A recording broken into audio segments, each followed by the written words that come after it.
শ্যামাপ্রসাদ মুখার্জির বলিদান দিবসকে সামনে রেখে সারা রাজ্যব্যাপী বৃক্ষরোপণ কর্মসূচি হাতে নিয়েছে রাজ্য বিজেপি।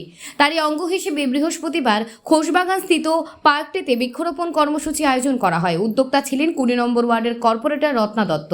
আজকের বৃক্ষরোপণ কর্মসূচিতে তিনি ছাড়া উপস্থিত ছিলেন বড়দুয়ারি মণ্ডল সভাপতি সঞ্জয় সাহা অন্যান্যরা। প্রসঙ্গত 2011 সালে তিনি প্রথমবারের মতন কর্পোরেটর নির্বাচন হবার পর থেকেই পার্কটিতে সবুজে ঘেরার উদ্যোগ নিয়েছিলেন, যার ফলশ্রুতিতে আজ পার্কটি অনেকটাই সবুজে ঘেরা অবস্থায় আছে।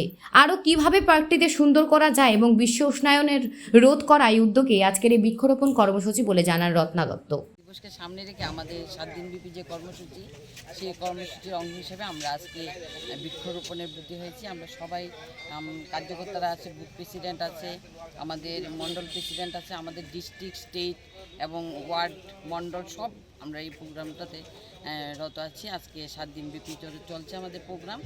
আমরা আজকের দিনে একটি গাছ একটি মা, সেই উদ্দেশ্যকে নিয়ে আমরা বৃক্ষরোপণ করছি।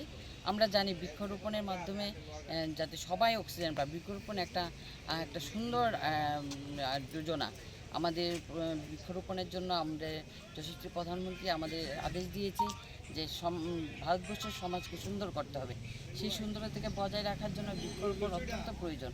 আমরা জানি যে ভারতবর্ষের প্রায় জায়গা বৃক্ষহীন হয়ে আছে, সেই জায়গাটিতে বৃক্ষরোপণ করে আমাদের ভারতবর্ষ শ্রেষ্ঠ ভারত এবং শ্রেষ্ঠ ত্রিপুরা বানার যে আমাদের সংকল্প, আমাদের মাননীয় মুখ্যমন্ত্রী, সেই সংকল্পকে আমরা যাতে আগামী দিন এটা বৃক্ষরোপণের দ্বারা মাধ্যমে আমরা করতে পারি, আমরা সুন্দর ত্রিপুরা গড়তে পারি, সেই উদ্দেশ্যকে নিয়ে আমরা বৃক্ষরোপণ করছি। বৃক্ষরোপণের মাধ্যমে আমরা সবাইকে এই বার্তা দিতে চাই যে বৃক্ষরোপণ করে নিজের সমাজকে সুন্দর করুন এবং সবুজায়ন করুন।